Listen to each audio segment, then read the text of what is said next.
Okay,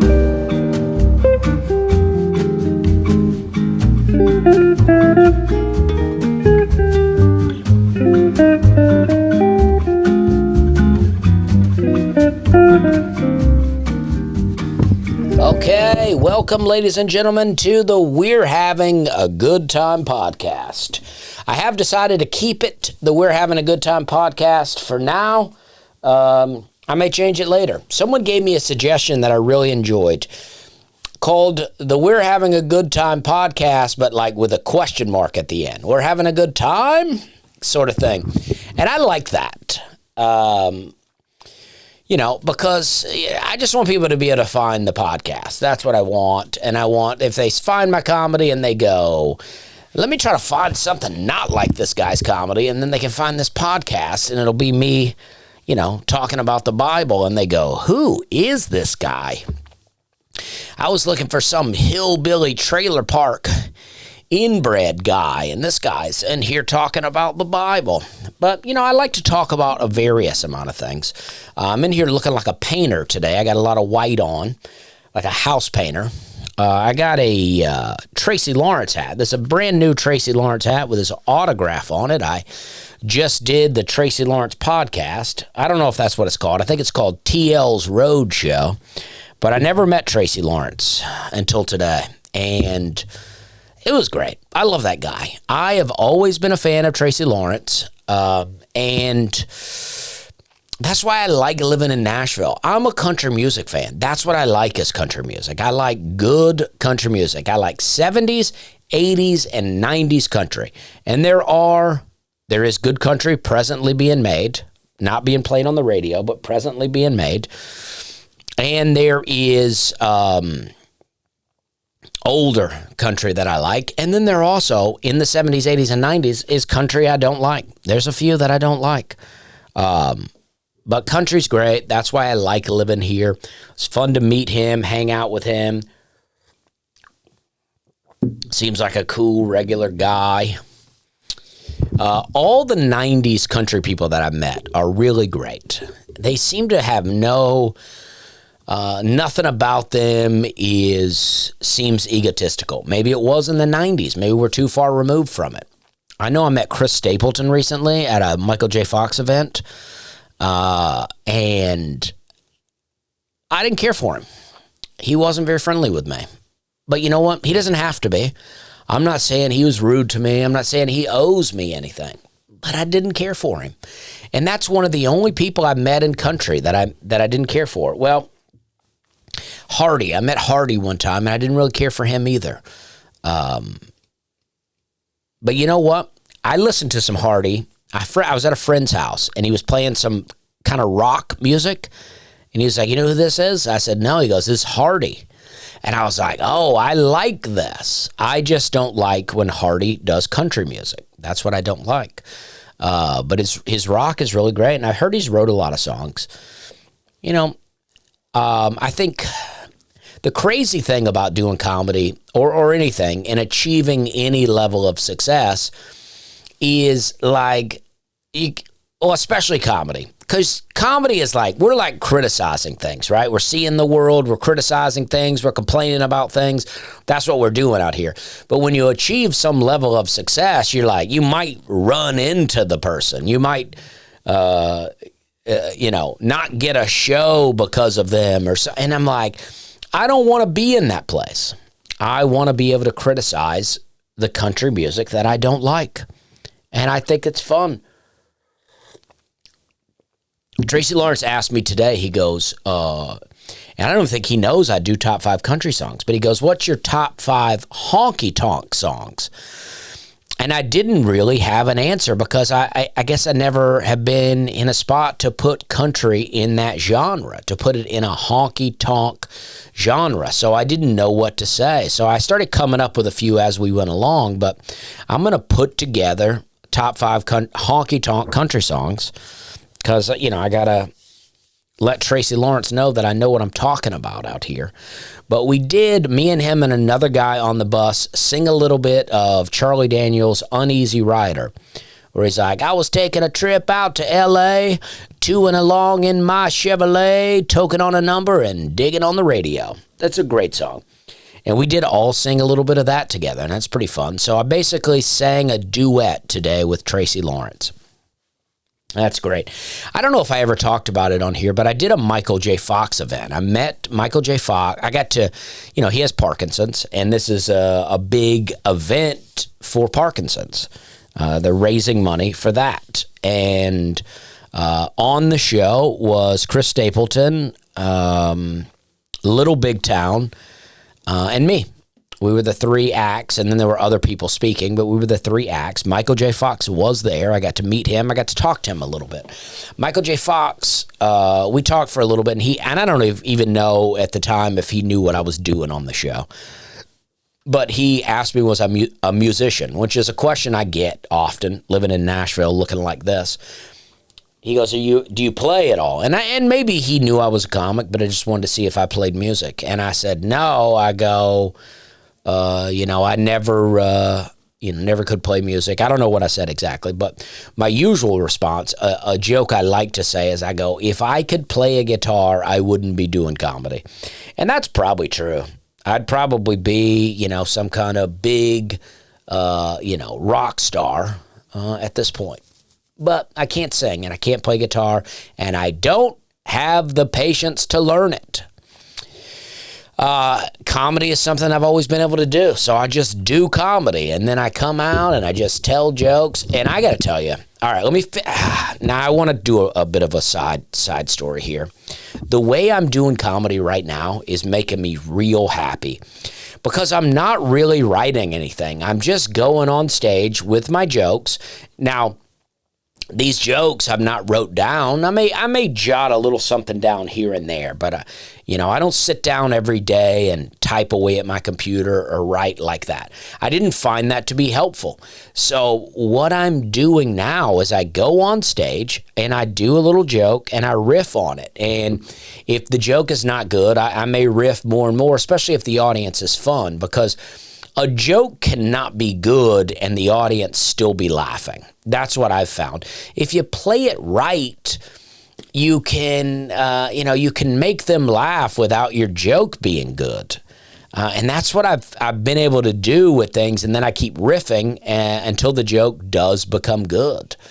And I think that's awesome. I'm loving what's happening with that. I riffed on my dip joke a little bit last night, and I found some real things in there that I think are funny. Maybe they're not funny the next show, but I think they are funny, really fun. But so I'm hanging out with Michael J. Fox, and I did get to talk to him for a little bit. It's a shame that his Parkinson's is so serious for many reasons. But for the personal reason is that it was hard for me to understand what he was saying. So I didn't feel like I really got, to have the kind of conversation I'd like to have. But it was great because I am a huge Michael J. Fox fan, as everyone is. I don't know anyone that's not. But Family Ties is a show I never watched much, but I watched a few episodes hanging out in a comedy condo with Drew Harrison. We were watching a bunch of Michael J. Fox Family Ties shows, and I was like, this is great. He was so good on the show. And then obviously Back to the Future. All of those are just unbelievable. Teen Wolf, what a classic. One of my favorites, and I think it still holds up, is Doc Hollywood. Really great. And there are others. Spin City I liked. There are others. I can't name them all. But these are good shows, good movies. I'm happy to be sitting there talking to him. He said, are you a musician? I said, no, I can't play. And he said, I can't play either. And I said, so you're telling me that in Back to the Future, that was just acting? And he laughed a little bit. A few people laughed a little bit. I made Michael J. Fox laugh with a nice, fun joke. I didn't have to go over the top. A nice, fun, subtle joke. He laughed, and then he told me that, he just would watch, videos or watch Chuck Berry. I don't know how he was watching it, but watching people play that song, and then he just kind of mimicked what they were doing. What a great scene, though. Gosh, that's such a good movie. Such a good movie. I love it. I hate that they changed out the Jennifers. Jennifer was her name, the girlfriend. The second one was a bigger actress, right? Was it the first one? I don't remember. It was the Adventures in Babysitting lady. Was his girlfriend, the second girlfriend, I think. Anyway, so that was really fun. I got to do that event. I got to do my jokes in front of Michael J. Fox. He seemed to really be laughing. It was really great. And then at the end, Chris Stapleton brought Little Big Town out. It did not bring me back out, but he brought Little Big Town back out to play a song. He said, I've never played this song before, but it just felt appropriate for this event. And both of those bands sang the Chuck Berry song from Back to the Future. And I forget what it's called, but it was great. You know what I mean? Okay. So this is a good podcast. We're having a good time here. That's what it's called. I'm doing shows this weekend. I'm doing Portland, Maine on Friday, May 16th. And then Saturday, May 17th, I'm doing New York City, the Town Hall. And then May 18th on Sunday is my birthday. I am officially turning the age of Richard Petty's race car. And that's exciting. Right now, I'm the age of Kyle Petty's race car, who was my favorite NASCAR driver as a kid. He drove the Mellow Yellow car, and I really liked it because I really liked Mellow Yellow. I'm a big fan of it. I got a land update. I went out to the land. I have, for people, podcast is going to be newly uploaded to YouTube. We just uploaded an episode. It was the one I did a couple of weeks ago, and then probably the next one will be the one I did last week. But eventually what's going to happen is I got to get on a schedule. I'm going to start recording these on Tuesday, releasing them on Thursday. That way the social media team has time to get them ready to release. I don't know how well it's going to do. I'm pretty happy with how the numbers are so far. I have not read the comments because I'm afraid of what people are going to say, but I've never put the full podcast out like that on video. So for people that may be watching it, this is a long-running podcast. This is episode 117, I think, today, but it's of the fourth season. So I've had 4 seasons, some of them shorter than others.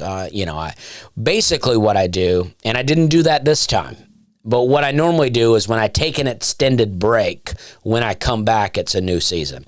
I don't know why I didn't do it this time, but it just feels like we're in the same season. There was a little shakeup. I needed to slow it down a bit, but it feels like we're in the same season. It's the same background. Everything's the same. So I am working on getting a new studio of some sort.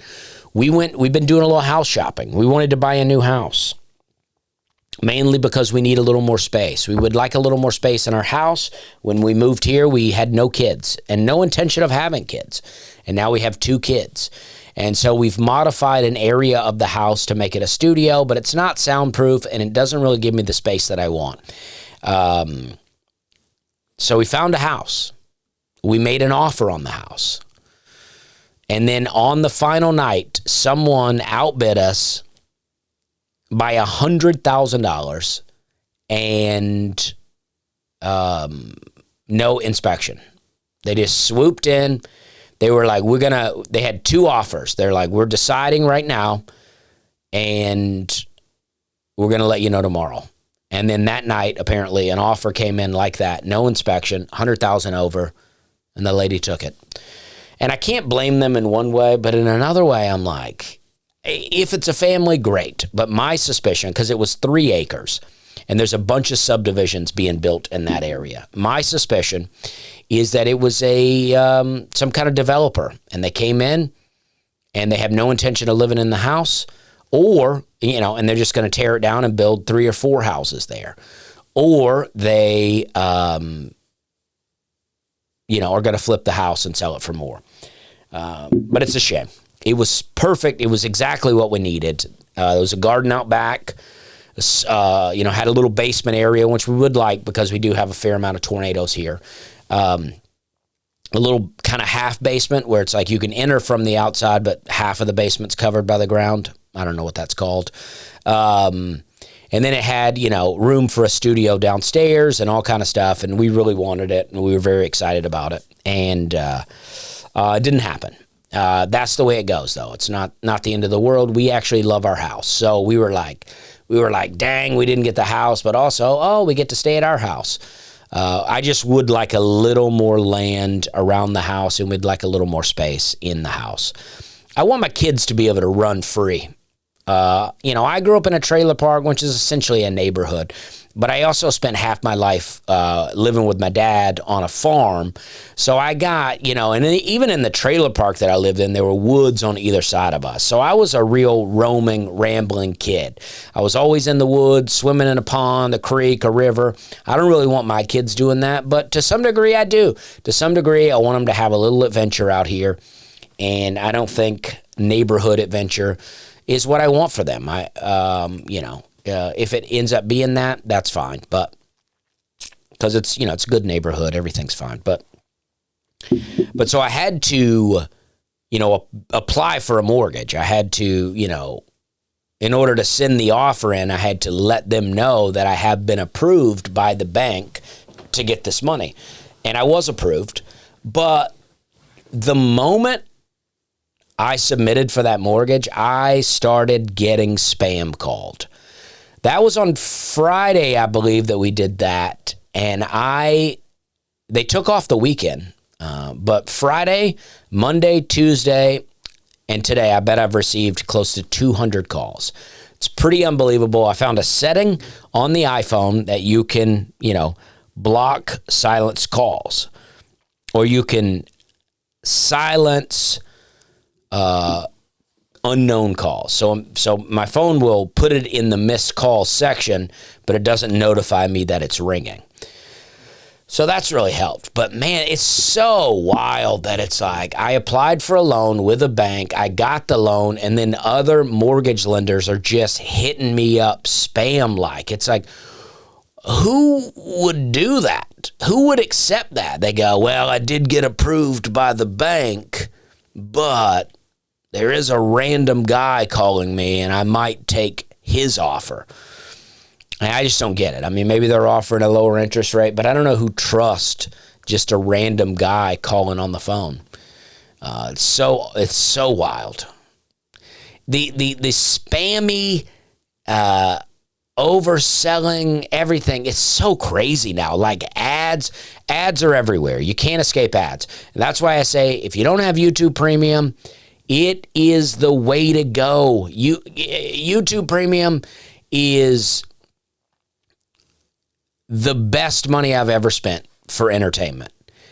I mean, when I go, like I was staying somewhere, and normally when I get to a hotel or something, I log into my own personal YouTube, so I have all my features. But I was staying at somebody's house, and I didn't really want them. I didn't want to forget that my thing was logged in, and then they come in and see the videos I've been watching.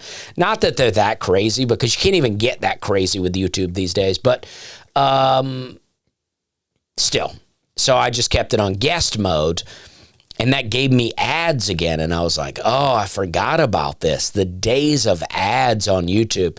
YouTube Premium I'm not even doing an ad right now. I'm just telling you that it's the best money I've ever spent. And, but it's just everywhere you go. I mean, you're at a gas station pump trying to get gas, and they're advertising to you. I'm like, who's this working on? And why are you doing it? I heard that Jeeps, like new Jeeps, were going to have built-in ads. So you would get ads in your car as you're driving down the road. How insane is that? It's everywhere you go. There's ads. That's why I've always committed this podcast.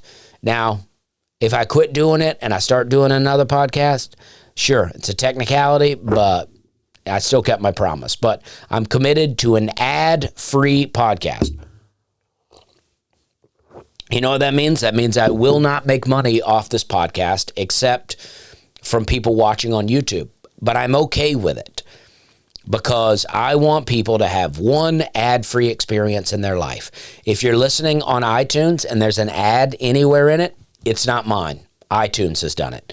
If you're listening on YouTube and there's an ad, it's not me. YouTube has done it. I'm doing no ads.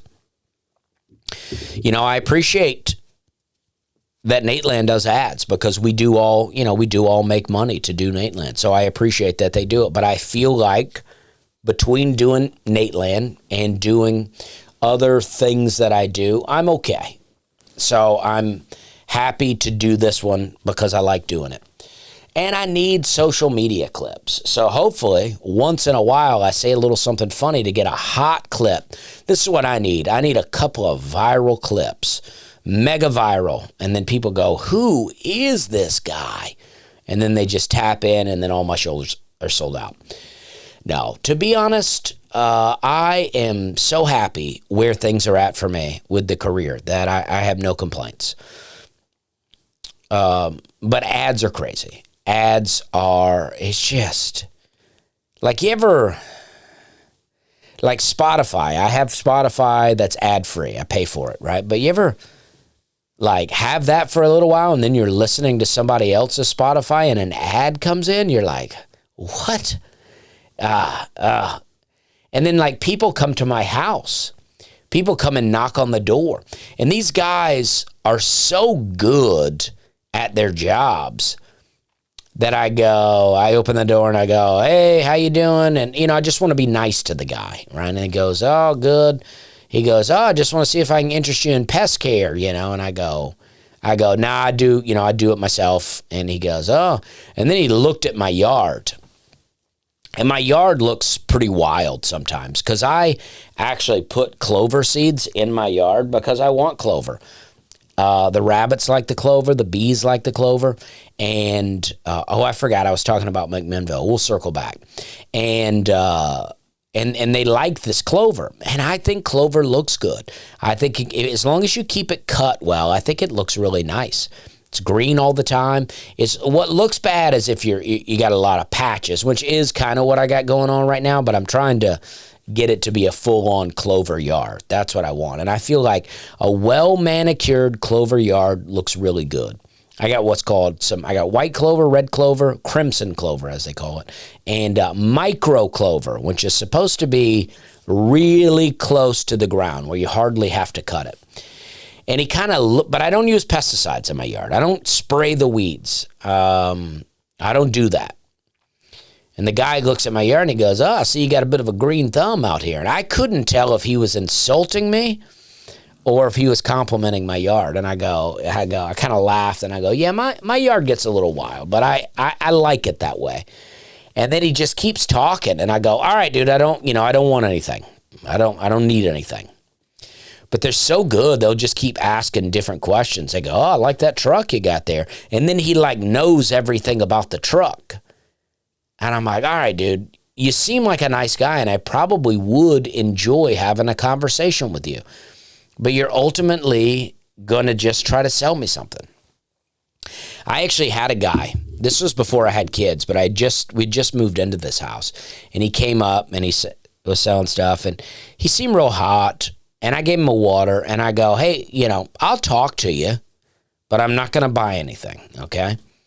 And I sat on the front porch. He had a chair, I had a chair, and we just sat on the front porch and talked for a while, me and this guy. We had a good time. And then I go, then at the end we were wrapping up and he was like giving me the sales pitch. And I'm like, no, I'm not going to buy anything. And he was so hurt. Like, I think he thought he was gaining ground with me the whole time. I was like, no, I told you I wasn't going to buy anything. I said, I'll talk to you. I'll hang out with you. You seem tired and hot. I'm bored. This might have even been during COVID. I'm like, I got nothing going on. And then, I felt so bad for him. I was like, you know what? He was like, I don't know. He's like, what if I come back tomorrow? And I go, all right. And so the guy did come back, but I was in the backyard, and I just told my wife, I go, just tell him I'm not here. Because it's like, dude, I told you I wasn't going to buy anything from you. It's just like the pressing and pressing of the salesperson. That's why I've never liked sales. When I sold pesticides, like, yeah, I liked that kind of sales in a way because it was, I'm basically selling to the store and I'm just selling him on space. I'm like, hey, I got, you got this space here and you can either put my product or the competition's product. And then I try to talk him into putting my product there.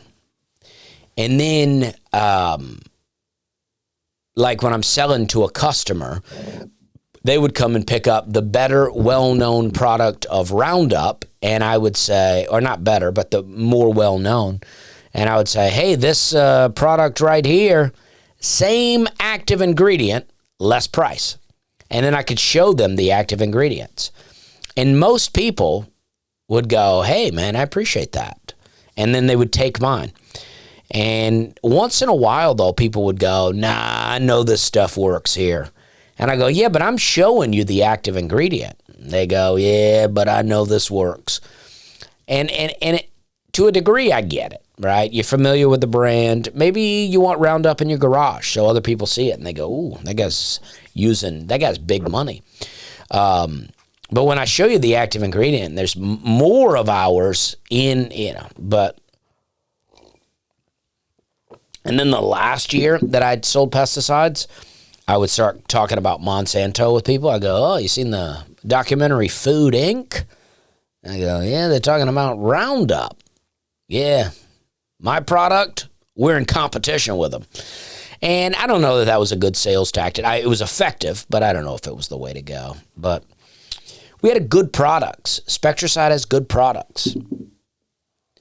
They were not always nice to me as a company, but they have good products. And I've always said that.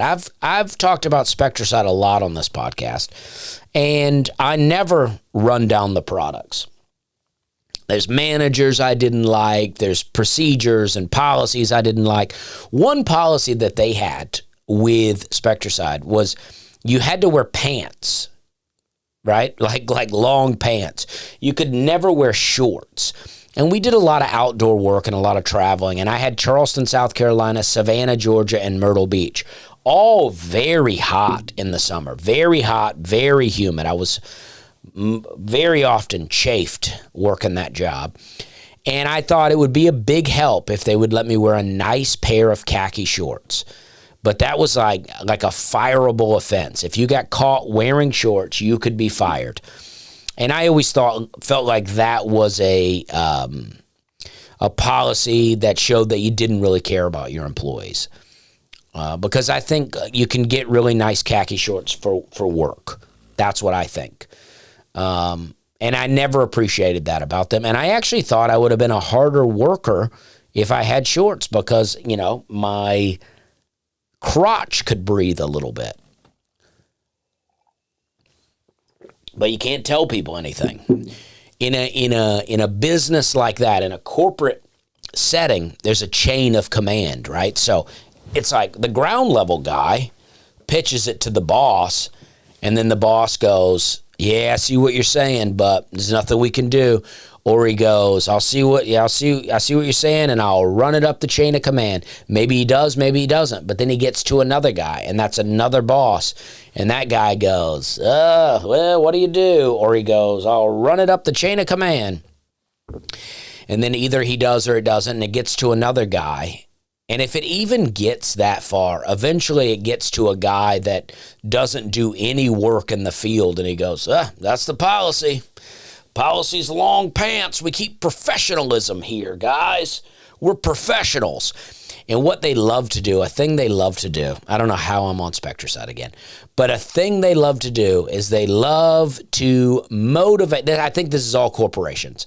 They love to motivate you in weird ways. Oh, I've actually seen people do this in politics, especially with New York or with LA. I've seen them do it with the fires. But they'll motivate you in a way that's almost insulting, right?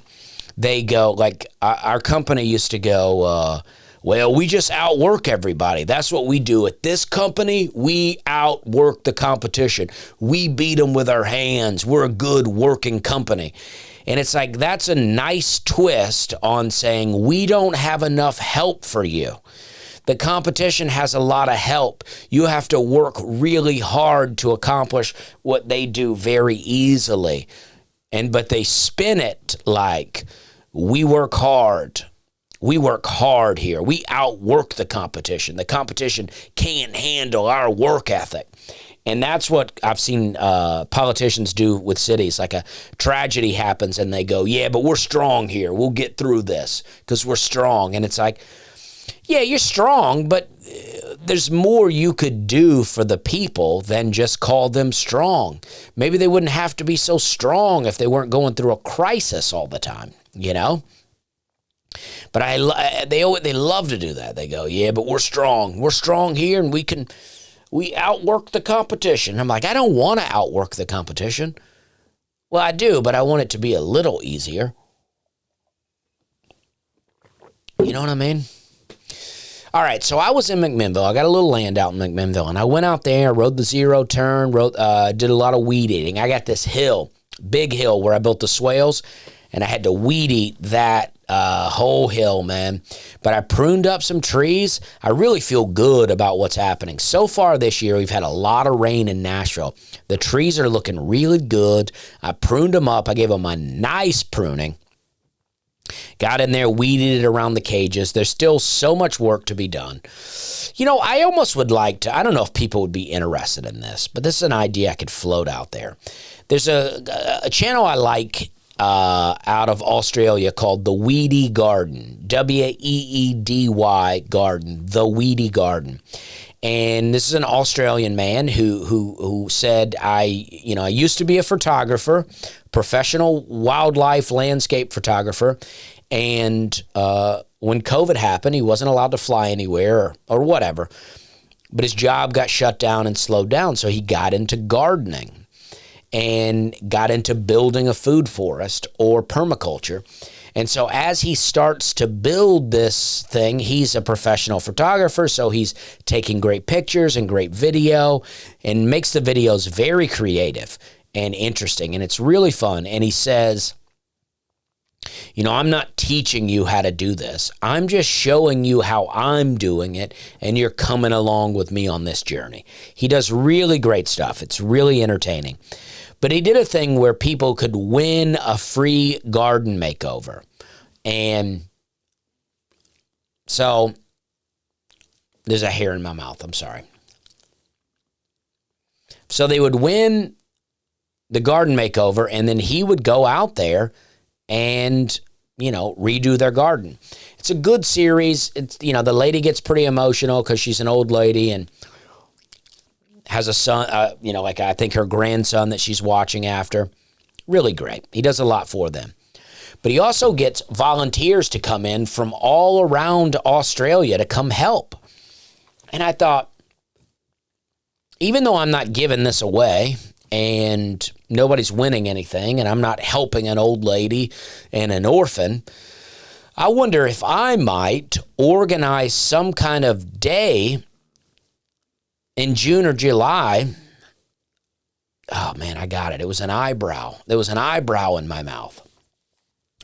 Those are hard to get. But someday in like June or July, organize a day or a couple of days where people could come out and we just do some work at the land, Maybe we get into some extracurricular activities. I provide food. We cook out. We have fun. We have, fires at night where we can hang out and roast marshmallows and tell stories. And maybe even camp. Maybe it could be a big camping event. But during the day, we could, do work. And I feel like if there were enough people, none of the work would be really that hard. We would just be laughing and having a good time. But we could plant some various things. There's a couple of things that I want to do. But the big problem for me is it's me by myself because, we have 2 small children. And it's too hard for Hannah to help me while also watching the kids. and the kids are too small to help, and they do try. But I thought that would be really fun, and I would need people to volunteer. I couldn't afford to pay everyone, but I could provide food and other things. So maybe if you're interested in this, you could comment on the video. If you're listening audio you could email me at dustyslaycomedy@gmail.com or post in the Facebook group, We're Having a Good Time Podcast. And maybe this could be a fun event, some kind of little comedy retreat. If we got enough non-comedy people to do it, maybe I could even get some comics to come out and put on a little comedy show. I think it could be fun. I think it could be a fun festival event. Me and Hannah watched a video one time. I think we already talked about this, about they were calling it balls in England, but it was a game where it's like, you're basically playing bocce ball, on a big green. And I wanted to build something like that. I thought it'd be fun to have an event like that out there. I don't know, but maybe we could build some kind of bocce ball court that, we could, then play a game, have a little festival. There's got to be people located close enough that will be into it. And I don't know. Maybe it doesn't happen, but I do like that idea. I think that's fun. Because it is so fun to get out there, because the way my land is set up, it seems like we're just completely in the middle of nowhere. Because especially in the summer when the trees are thick, it seems like I have one neighbor and that's it. But the reality is there's people living all over the place back there. And if McMinnville were closer, we would just live in that place. We would just build up out there, because it's a smaller, it's a cabin. It's significantly smaller than our home. But we could build something out there. But it's too far away. Just too far out there. So, I didn't do comedy last weekend. I did do my show last night at Zany's, which was really fun. I do a monthly show. I've been doing this monthly show at Zany's for at least 10 years. And, we've taken some time off here and there, but it's been pretty consistently a 10-year run on this show. I've moved 3 times since I was living in the Rat House when I started this show. And I moved to Hendersonville, then back to the West End, and now to this house since I've been doing the show. I've had 2 kids. I've gotten married, and I've had 2 kids since I've been doing the show.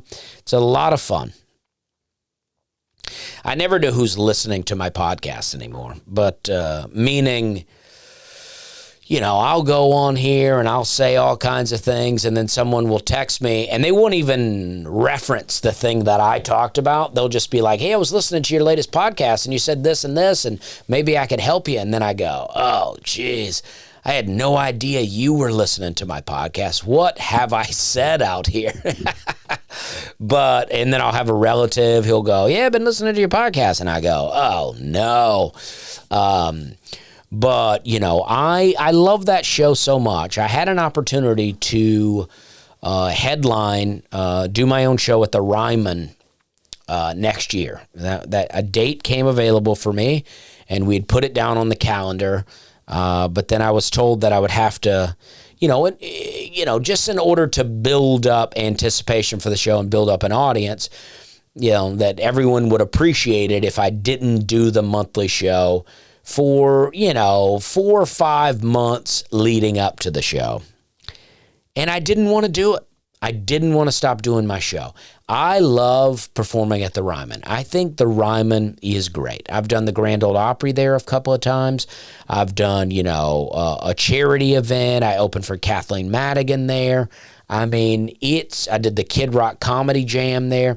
It's a great, great venue. I mean, I love it so much. But I love Zany's too. And it's just so fun. I have these I have a great show. It almost sells out every time. It's not a sellout every time, but it's almost sold out every time now.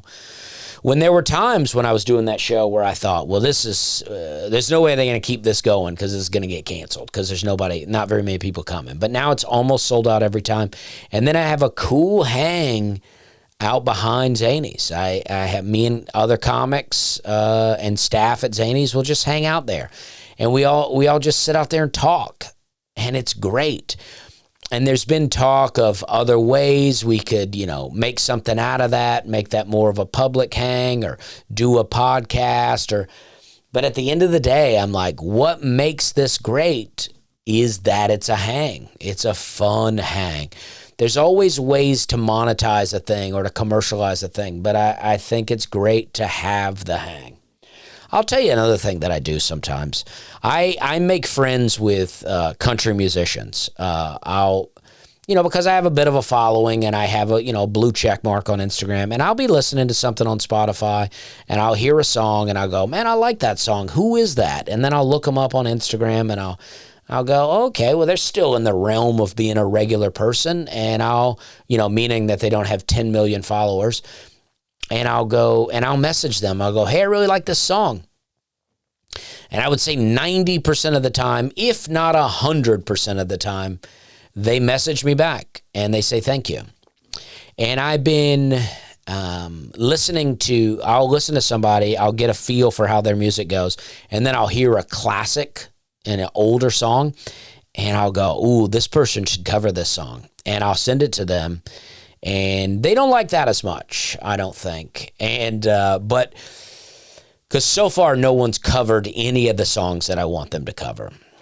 Marcus King is a great blues country musician, and I want him to cover the song by J.J. Cale called Mama Don't. I don't know if you've heard that song. Mama don't allow no guitar playing around here. Yeah, Mama don't allow no guitar playing around here. It's so good. J.J. Cale, Mama Don't. If you've not heard it, I'd recommend going to listen to that right away. I don't even know if it's one of his more popular songs. Like, if you look on Spotify, it's not even in his top 10. That's insane. I mean, I love J.J. Cale. I love him so much, but that may be his best song to me. I'm just looking it up to tell you what album it's on. It's on the Shades album.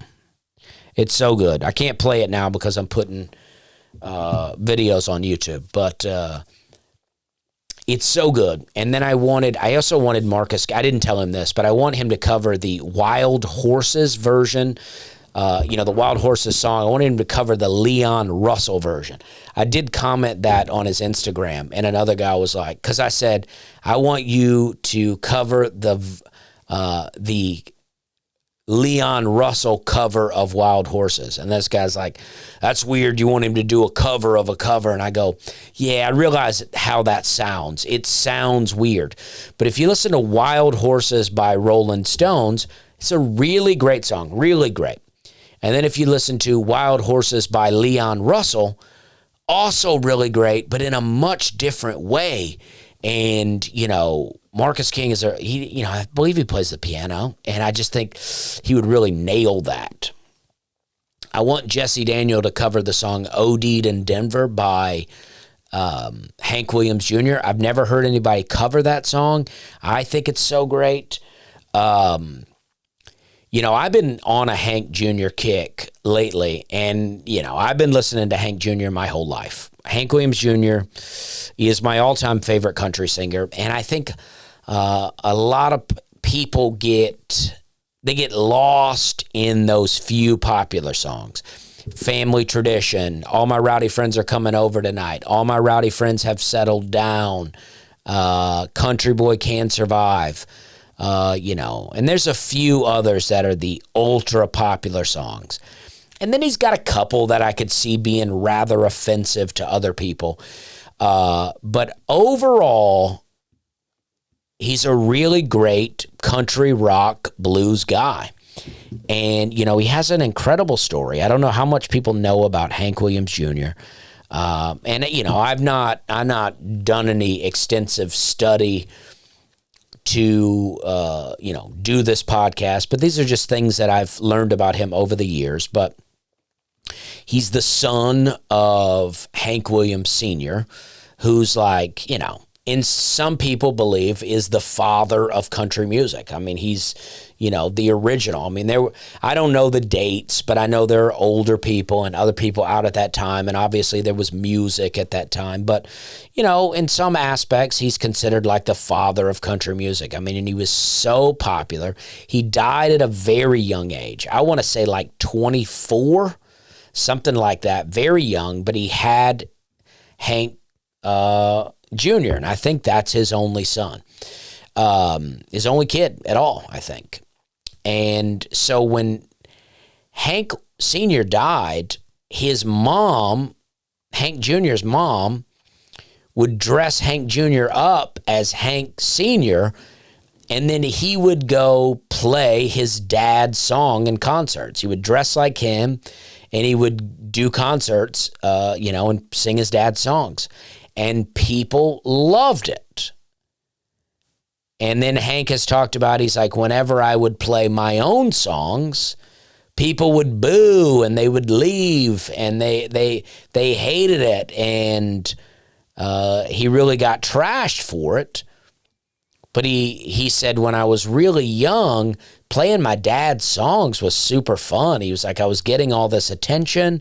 It was great. I loved doing it. But he's like, as I started to become a man, he's like, it became really hard. And he's like, I really wanted to just do my own songs. I wanted to do my own thing in country music.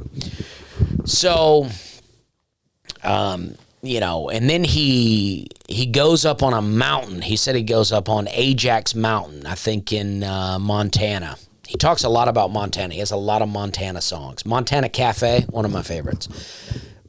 But he said he climbs up to the top of this mountain. He said, in a song he talks about it, and he says, I just wanted to, clear my head. He said, I thought if I made it up to the top that I could, do some thinking on my life. And then when he got up there, he did sit there for a while and think, and I guess when he was coming down, he slipped and he fell. And he fell down this mountain and he split his head open. And apparently split his head open from his face. And so he got airlifted out of there, almost died, had plastic surgery on his face, and he said that's why he always has a beard and glasses now. That's why he always wears the dark sunglasses and the beard, because he's very self-conscious about scars that he has on his face. So when you kind of know all of this stuff, and then you start listening to his older albums, because I didn't know all of this growing up. I knew, his dad was Hank Sr., but I didn't know all this story about it. And so, I just listened to it. I just liked the music. A Country Boy Can't Survive was always one of my favorites, because it's like, I grew up, Opelika, in relation to where my dad lives, Opelika's like the city, and Pennon is the country.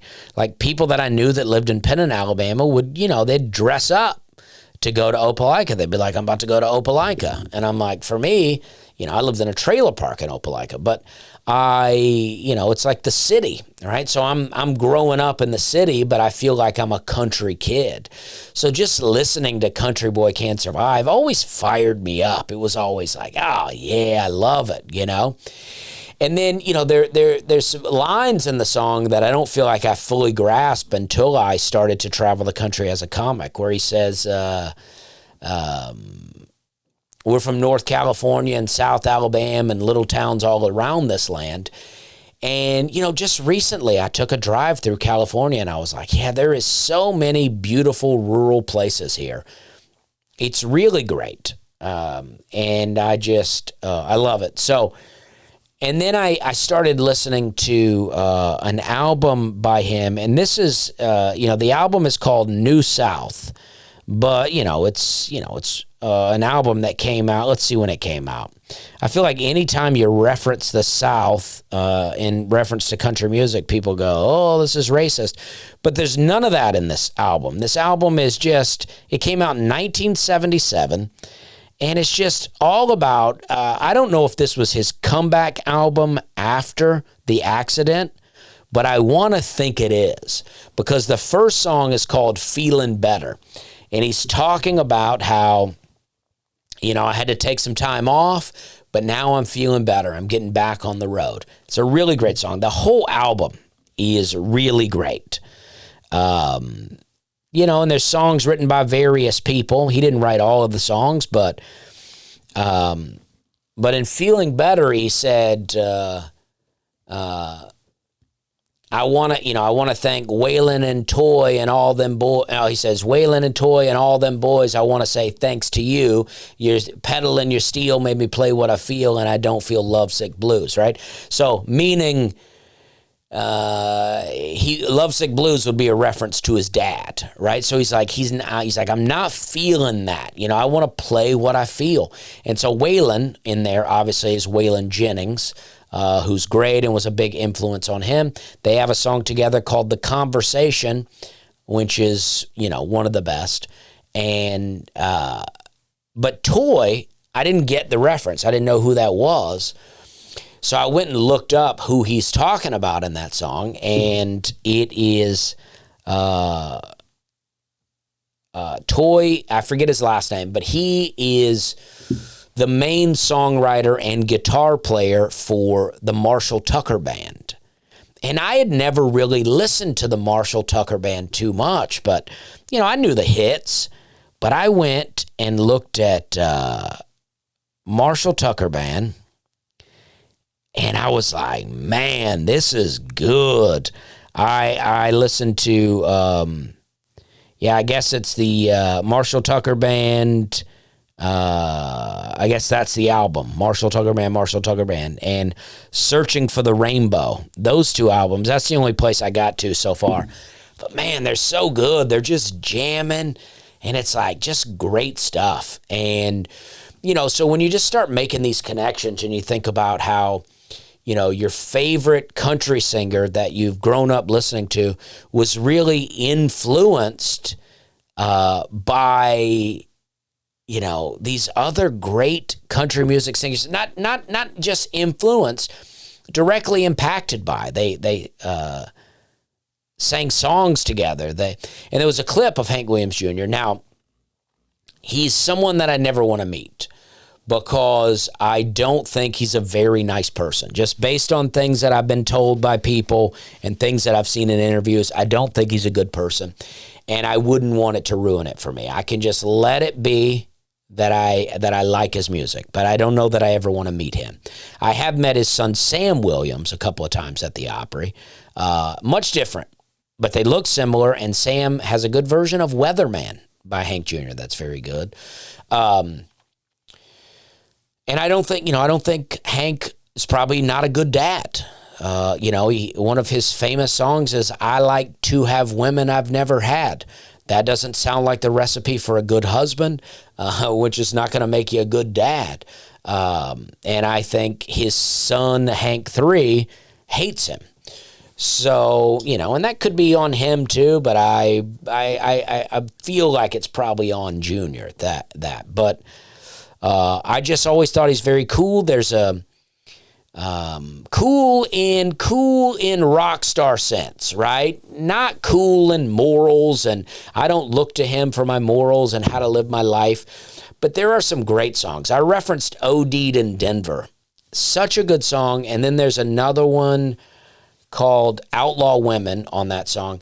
But the album is called Whiskey Bent and Hellbound, right? And I always liked that song growing up. But there are things that, as I've come to realize as a religious person, as a person that reads the Bible, that I don't want to sing the words, I need to get whiskey bent and hellbound. Whiskey bent, fine. But hellbound, I don't need to be singing that. I don't sing I'm on a Highway to Hell by AC/DC anymore. I don't sing I'm going straight to hell by driving and crying anymore. I don't like those. I don't even like saying it. All great songs, but I don't want to be saying those things. And so it just doesn't feel like, that's not what I want for myself. He has another one, if heaven ain't a lot like Dixie, I don't want to go. I'm not into that either. When I sing it, I go, if heaven ain't a lot like Dixie, I still want to go. And, and all that to me, when I hear these songs about the South and Dixie and stuff like that, to me, it's a love for this area of the country, which is warm, and the tree is so green. The trees are beautiful. You can swim, most of the year. It's like, I don't know. There's just a lot of good hunting and fishing. You can make anything to be anything that you want it to be. But to me, when I hear that stuff, it's just like, I think it's a beautiful, beautiful part of the country. And I love it. I've always loved living in the South. So when I hear those things, I'm like, yeah, this is fun. He's like talking about being in New York City, and he's like, I'm stuck up here. I got Dixie on my mind. It's like, I've been there when I'm like in New York. I love New York. I have a lot of fun, but I'm like, I'd love to get back to Tennessee. But OD'd in Denver is a song that I want Jesse Daniel to cover. And, I want somebody to cover it because I feel like it could use a refresher. It could come back in. But I like how the song starts. He said, we started the tour out in Denver, Colorado. I made the first one, but I did not make the second show. Because I met this girl there that brought about quite a big change, but I OD'd in Denver, and I just can't remember her name. And I'm just thinking, okay, so you started the tour in Denver, and you couldn't even make it to the second show. So of your tour, you've already missed one of the two shows. You've missed 50% of your shows on this tour. And you met a girl. So somehow you met a girl in between show 1 and show 2, or before show 1, and she brought about quite a big change, but you OD'd in Denver. What kind of change did she bring on?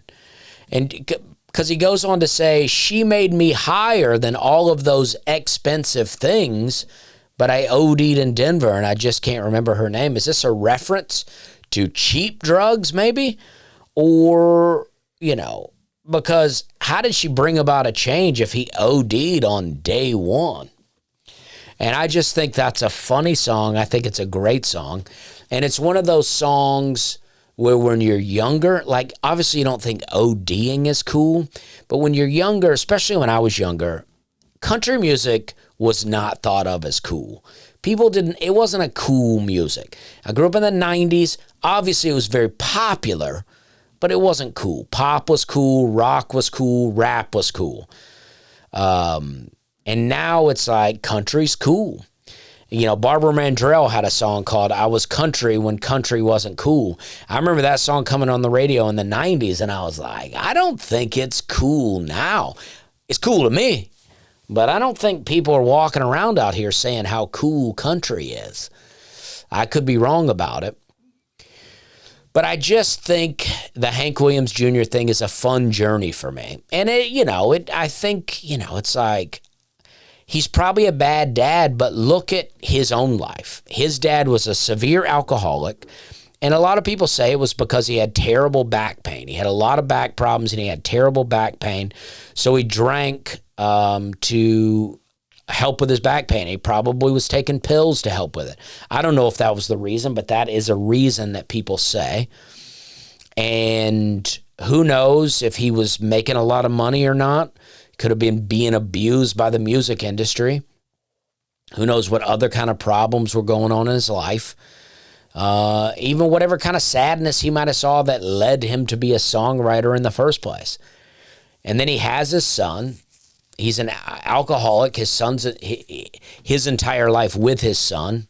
And then he dies really young. And then his mom, there's some people that paint her in a bad light. Maybe she was a bad person, but his mom, was probably in a bad spot. She was like, whoa, I had a sure thing going here. My husband was a star. We were going to make money. We were going to be doing fine. And now we're not. Maybe I can get my son out here. He said his dad died when he was 3. He said, my daddy died when I was 3. My mama didn't bounce me on her knee.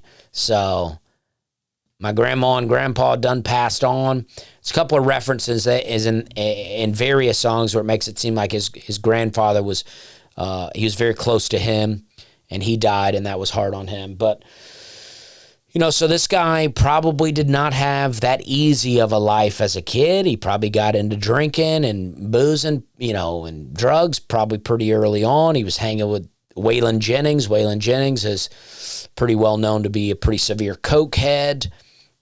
And I bet the Marshall Tucker band was getting wild.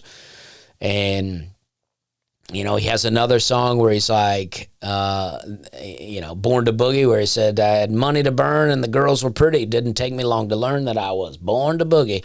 All great songs, right? All very fun songs. But it's like, is that leading to a happy life? Probably not. His life's probably not super happy. He's probably having fun, but probably not super happy. But I saw an interview. It was just a clip. 2 different people sent it to me, and he said, I don't go to writers' rounds, and he's very cocky in the video. You almost hate the video by his tone, but I think what he's saying is true. He's like, I don't go to writers' rounds. I don't sit around in a circle and write songs with other people. That's not where music comes to me. He goes, I go out in the woods. I sit in a tree stand. I'm in nature. That's where ideas come to me. Now, I'm not a hunter, really. I'm not against it, but I'm not into it. And, but I do think that he's right about that. I think going out into the woods, going out to the land and riding the zero turn around. You may not be riding the zero turn and go, ooh, here's a great joke. But you're out there, you're kind of free in your mind, you're thinking about things. And I think that opens up you up to new ideas. And I think that's good. It's like we're so inundated with information that I think it's good to do something where things are not going in. Obviously, as a content creator, as someone who has comedy specials and a podcast, I want people to be listening to things. But I think, sometimes we should turn it off. Like, I know people do a lot of noise canceling headphones on the zero turn or whatever they're doing, and maybe that's your only time to listen to things. So I get it. But for me, it's like, man, I love that. The just riding and listening to the sound of the lawnmower. Wow, I mean, it is just unreal. I think it's so great. And there was another interview I saw. It was an old interview of, there used to be a show called Crook and Chase. And I don't remember which one was the woman, but she was interviewing Hank, and she go, and Hank's pretty well-known partier and womanizer, and she goes, they've been talking about hunting, fishing a lot. And she goes, all this hunting and fishing out here seems like that's going to hurt your reputation with people who think you're partying. And he kind of had this grin, and he was like, well, I don't hunt and fish every day. And I just thought it was cool. I think Hank Jr. is cool. But I also was doing an interview with a lady in radio. I don't want to say her name. And she goes, who's your favorite country singer? And I told her that it was Hank Jr. And I said, and again, I think my friend, before I finish this, my friend asked me the other day, he said, what are some of your favorite Hank Jr. songs that are not the popular ones? And I sent him a ton of things. And I'm like, to me, that's the problem, right? Is we get, we know the popular ones, and we can't understand why someone would be like, oh, this is my favorite guy. But when you really get into that old stuff, he has one, Hank Williams Jr. and Friends.